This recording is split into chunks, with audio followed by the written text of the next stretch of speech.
from Fargo and serving you on TV, online, and on the go. This is Valley News Live at 6. Snowflakes are falling in the Fargo-Moorhead metro area. Not a lot, and certainly not something that we will see aggravate our driving conditions locally. Good evening, everyone. Thanks so much for joining us tonight. Stephanie is off. Now, that doesn't mean driving conditions won't change as the evening goes on. If you are traveling south of Fargo right now, the best advice is to take it easy. Let me show you what I mean. This is a live North Dakota DOT map. The yellow indicates scattered ice, and that's happening just south along I-29 and west in Highway 46 toward Kindred. Further to the south, roads are wet and slushy. Otherwise, there's ice and compacted snow in a large area between Devil's Lake and Jamestown. Checking the Minnesota side, normal driving conditions for most of our evening. Most of our viewing area right now. Southeast of Moorhead, roads are partially covered. There are road closures south of Duluth, north of the Twin Cities, and as you can see, northeast of Sioux Falls. Now, most of the ice was already there. Now we're getting that snow, and in some spots they could be getting more than others. Lisa's here with an outlook for tonight. Lisa? Thanks, Mike. Snow still falling in the southern part of the valley. Basically, if you live along I-94 or south of there, you have a chance or have already seen some snow for this evening. We'll take a closer look here. Fargo-Moorhead really missed out on the accumulating snow. We just saw some flakes, but just south of there, we're seeing some better snow showers hitting the Wahpeton, Breckenridge area very soon, pushing into Fergus Falls, Lidgerwood. Same thing, Gwinner getting some snow, and Ellendale's been seeing some ongoing snow for quite some time here. And there was a report out in Hazelton, just west of our viewing area, where they've had a little over 3 inches of snow there. Up to the north and west, there's another little round that's going to try to move in later tonight, so we'll be keeping our eyes on that for impacting our travel once again. So not ideal. These weak systems keep moving through and keep bringing us slippery road conditions, and tonight that snow. I'll have details on that and if this milder weather will continue here in just a few moments. All right, thanks, Lisa. And you can stay up to date on this weekend's changing weather from our smartphone or tablet. You can also get all the latest road and weather conditions on our Storm Team app. Just search VNL Weather, and that is in the App Store. Weather was a factor in a 2-car crash this morning that sent 5 people to the hospital. It happened on I-94, 30 miles west of Fargo, near the Emden interchange. Investigators say an SUV slid off the road through the median and plowed into an oncoming pickup. Yeah, there's freezing rain this morning, which made the patches of the interstate very icy. You never quite can be sure where these icy patches happen. There was an icy patch right here where this crash occurred. Now, the injuries did not appear serious. The Highway Patrol does credit that to the use of seat belts. Well, police are still looking for the driver of a minivan. Both were involved in a hit and run yesterday afternoon. The vehicle in question should be easy to spot. It's missing a bumper. The crash happened at 4th Street in Maine and sent 2 people to the hospital yesterday afternoon with minor injuries. The driver and passenger of one of the vehicles had to be cut out of it after it rolled. Police have another solid clue in this case. The bumper that was left behind also had a license plate on it. An unresponsive Bemidji State student is being cared for in Fargo after being discovered on Sunday. Hannah Rochow is from Zimmerman, Minnesota, and was found with wet clothing outside a residence in the 1600 block of Callahan Avenue. Police tell us they believe alcohol was a factor here, and that they're still collecting information and putting together a timeline of events from Saturday night through Sunday morning when she was found. A status update on her condition has not been released at the request of her family. An extra couple grand could be in a back pocket if you choose to send your kids to private schools.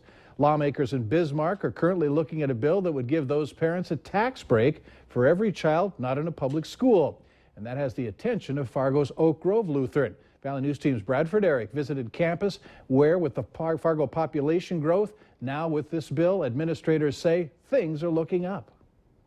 At Oak Grove Lutheran School in Fargo, there's a level of excitement in the air about North Dakota House Bill number 1254. I think it's a good thing. I think the bill talks about parents' choice, and it gives a tax credit, I think, in recognition of a parent who chooses to send their student to a non-public school. That tax credit, according to the bill, is capped at $2,500 a year per student. If you have 3 kids in a non-public school, nearly $8,000 back in your pocket sounds like a pretty good deal. Here's how the bill's backers want it to work. Not only would tuition at a non-public school be covered, but books and some other fees as well. The bill defines them as, quote, qualified educational expenses. The parent then submits that information on their state income tax forms and gets a credit. If you compared the $2,500 relative to our tuition, it takes somewhere between 30 and 45% of that burden away, because they could then fund that, in a sense, through this tax credit. That's significant. Sleddy, who is also a member of the North Dakota State Association of Non-Public Schools, says he's been in contact with representatives in Bismarck about this bill and others. He says the legislature has done a great job funding public education in the last decade, but this bill and a few others aimed at private schools could not come at a better time. In Fargo, Bradford Eric, Valley News Live.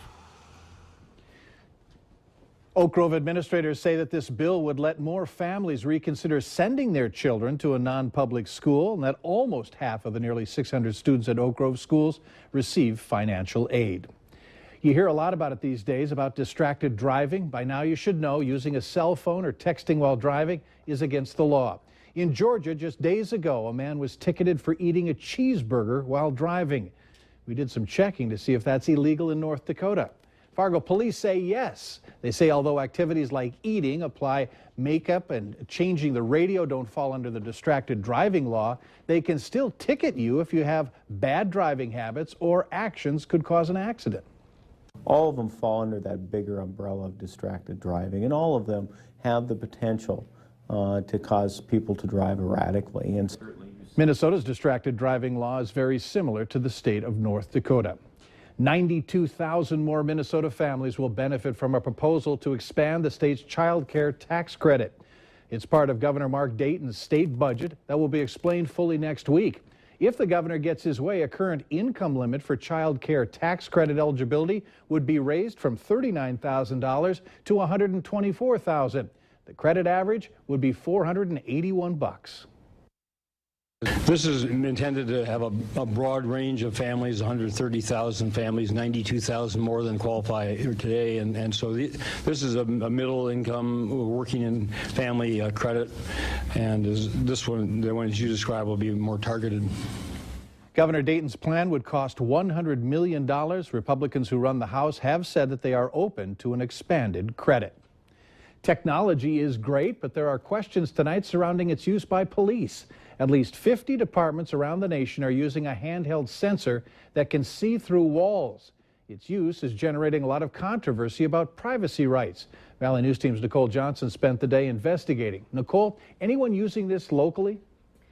Moorhead and Fargo police say they don't have the Ranger. Here's what it looks like. And they don't plan on getting one. But the local FBI and U.S. Marshals might be using them. After asking questions, I was directed to the Department of Justice, which couldn't confirm or deny the use. But I do know that the agencies are currently in court trying to define when it can be legally used. The handheld sensor can see through concrete walls, detecting people inside from a distance of more than 50 feet. To locate persons in great danger without putting the lives of first responders into jeopardy. The company who makes the sensor claims it's used during burning building, natural disaster, and hostage situations. Efficiently and effectively allocate their precious time and resources when split-second decisions must be made.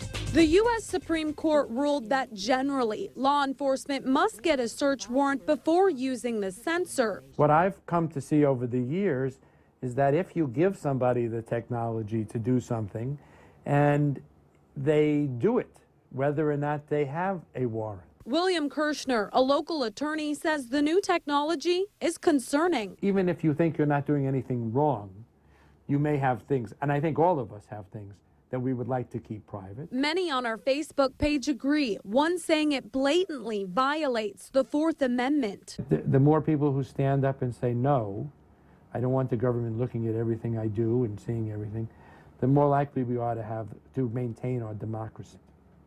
The fear I have is that we will lose it, and we are losing it. But others on our Facebook page see some positive. One saying as long as it's used right, it's a good tool. Ranger provides first responders with critical information that may be the difference between life and death. Nationally, the radar has been around for at least 2 years. Court records show Denver police used the radar in December before entering a house to arrest a man wanted for violating his parole. All right, thank you. This story is gaining a lot of attention on our social media page. Here's how you can get involved and tell us what you think. Log on. Remember to like Valley News Live on Facebook. You can follow the latest news, weather, and breaking news updates anytime on this feed. A memorial service was held today for a Mayville State University student. Students and faculty honoring Matt Holland, a tight end on the MSU Comet football team. The freshman died on Saturday from a seizure. His funeral services will be held Wednesday at the Barnesville High School. Later on Valley News Live at 6, find out how you can give back to the community. All it takes is a full belly. And snow moving through this evening and more on the way later tonight, amounting to some very light totals. Less than an inch south of Fargo, a couple places up to a few inches. I'll let you know when this will wind down coming up right after this.